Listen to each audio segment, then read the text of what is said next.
উচ্চ মাধ্যমিক পরীক্ষা 2025 এইচএস পরীক্ষা নিয়ে পর্ষদের তরফ থেকে শিক্ষার্থীদের জন্য কিছু নির্দেশিকা এবং বিশেষ করে যারা ইনভিজিলেটর থাকবেন তাদের জন্য গুরুত্বপূর্ণ কিছু নির্দেশিকা পাবলিশ করেছে। 2025 এইচএস পরীক্ষা শুরু হচ্ছে মার্চ মাসের 3 তারিখ এবং পরীক্ষা চলবে 18 মার্চ পর্যন্ত। সকাল 10টা থেকে পরীক্ষা শুরু হচ্ছে এবং পরীক্ষা চলবে 3 ঘন্টা 15 মিনিট। এবং 2025 যে এইচএস পরীক্ষা হবে সেখানে কিন্তু পরীক্ষার ধরন আগের মতোই থাকবে, অর্থাৎ প্রশ্নপত্রে এমসিকিউ থাকবে, এসএকিউ এবং ডেসক্রিপটিভ প্রশ্নও থাকবে। এবং যারা ইনভিজিলেটর থাকবেন তাদের জন্য গুরুত্বপূর্ণ নির্দেশিকাগুলো আপনারা দেখে নিন। পরীক্ষা কক্ষের সম্পূর্ণ দায়িত্ব কিন্তু যারা ইনভিজিলেটর থাকবেন তাদের। এবং দ্বিতীয়ত 2 নম্বর পয়েন্টে যেটা বলা হচ্ছে, পরীক্ষা কক্ষে 25 জন পরীক্ষার্থী পিছু একজন করে সর্বনিম্ন 2 জন ইনভিজিলেটর পরীক্ষার দায়িত্ব সুষ্ঠুভাবে সম্পূর্ণ করবেন। এবং যেদিন পরীক্ষা থাকবে পরীক্ষা কেন্দ্রে কিন্তু অবশ্যই 8:45-এর মধ্যে পৌঁছে যেতে হবে। 4 নম্বরে যেটা বলা হচ্ছে, পরীক্ষা চলাকালীন ইনভিজিলেটর যারা থাকবে তারা কিন্তু মোবাইল ফোন ব্যবহার করতে পারবে না। সকাল 9:40-এ সুপারভাইজারের থেকে ভেন্যু সুপারভাইজার যিনি থাকবেন তার কাছ থেকে সম্পূর্ণ দায়িত্ব বুঝে নিতে হবে এবং যে জিনিসপত্রগুলো লাগবে সেগুলো কিন্তু সংগ্রহ করতে হবে। প্রশ্নপত্র সংগ্রহ করার সময় ইনভিজিলেটরদের কক্ষ অনুসারে সংসদ থেকে দেওয়া ফরম্যাট ফর ভেন্যু সুপারভাইজার পূরণ করে স্বাক্ষর করতে হবে। 7 নম্বরে যেটা বলা হচ্ছে, পরীক্ষার্থীদের মধ্যে প্রশ্নপত্র বিতরণ করার আগেই কনফার্ম হয়ে নিতে হবে যে কারোর কাছে মোবাইল ফোন, স্মার্ট ওয়াচ বা অন্য কোনো ইলেকট্রিক গ্যাজেট থাকবে না।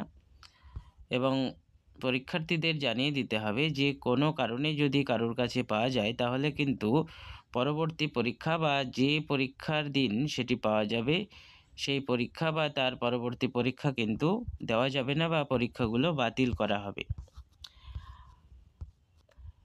8 নম্বর পয়েন্টে যেটা বলছে, খুবই গুরুত্বপূর্ণ একটি বিষয় ইনভিজিলেটরদের জন্য, প্রশ্নপত্র কিন্তু পরীক্ষার্থীদের সামনেই খুলতে হবে।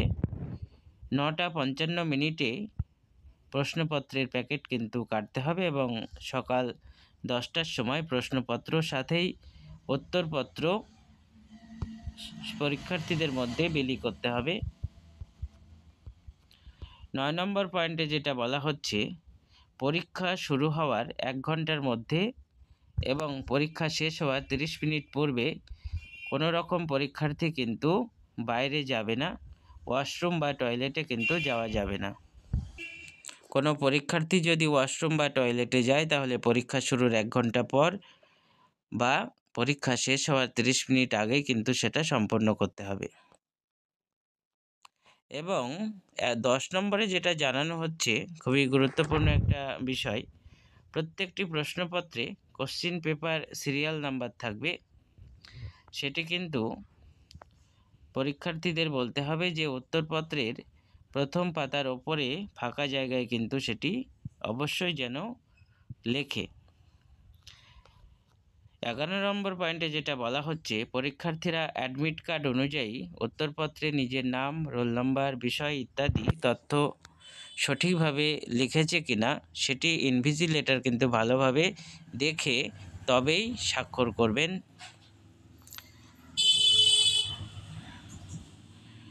প্রতিটি পরীক্ষার দিন উপস্থিত প্রত্যেক পরীক্ষার্থীকে দিয়ে অ্যাটেন্ডেন্স কাম সিগনেচার রোল অর্থাৎ এএসআরে নির্দিষ্ট স্থানে স্বাক্ষর করাতে হবে এবং যারা অনুপস্থিত থাকবে তাদের জায়গায় অ্যাবসেন্ট লিখতে হবে।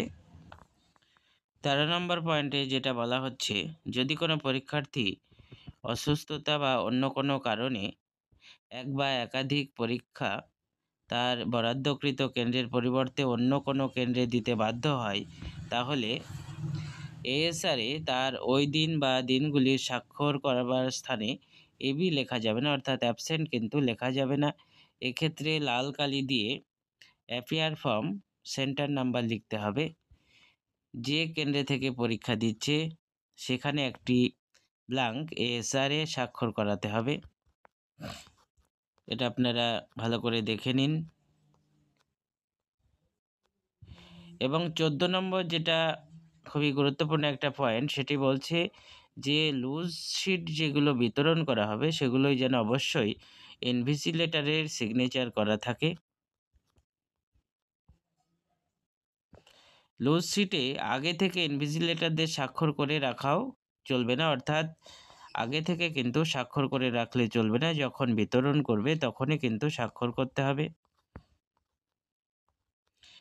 পরীক্ষার্থীরা 16 নম্বরে যেটা বলা হচ্ছে, পরীক্ষার্থীরা কেবলমাত্র লিখিত উত্তরপত্র এবং লুজ শিট যদি কেউ নিয়ে থাকে সেগুলো কিন্তু জমা করবে।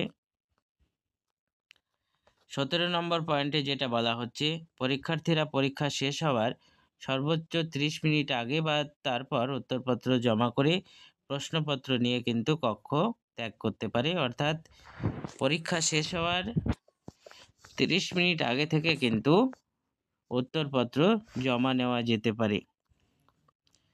18 নম্বর পয়েন্টে যেটা বলা হচ্ছে, প্রতিদিনের পরীক্ষা শেষ হওয়ার পর ইনভিজিলেটর লিখিত উত্তরপত্র সঠিক জায়গায় কিন্তু পৌঁছে দেবে।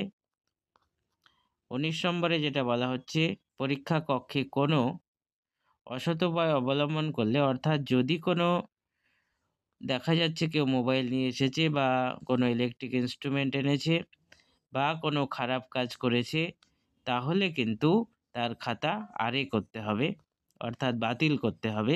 এবং যদি কোনো বিশেষ প্রয়োজন হয় সেক্ষেত্রে কিন্তু ভেন্যু সুপারভাইজারের সাথে যোগাযোগ করতে হবে। এই হচ্ছে 2025-এর উচ্চ মাধ্যমিক পরীক্ষার বিশেষ নির্দেশিকা, বিশেষ করে ইনভিজিলেটরদের এবং পরীক্ষার্থীদেরও কিছু জানার আছে এখান থেকে। পরীক্ষার প্যাটার্ন কেমন থাকছে, পরীক্ষা কখন শুরু হচ্ছে, অনেক কিছুই তোমরা আগে থেকে জানতে পারবে। ভিডিওটি দেখো এবং সকলের মধ্যে শেয়ার করে দাও। প্রত্যেকেরই প্রয়োজন ভিডিওটি, যারা পরীক্ষা দিচ্ছে এবং যারা পরীক্ষা নেবেন, অর্থাৎ ইনভিজিলেটর প্রত্যেকেরই।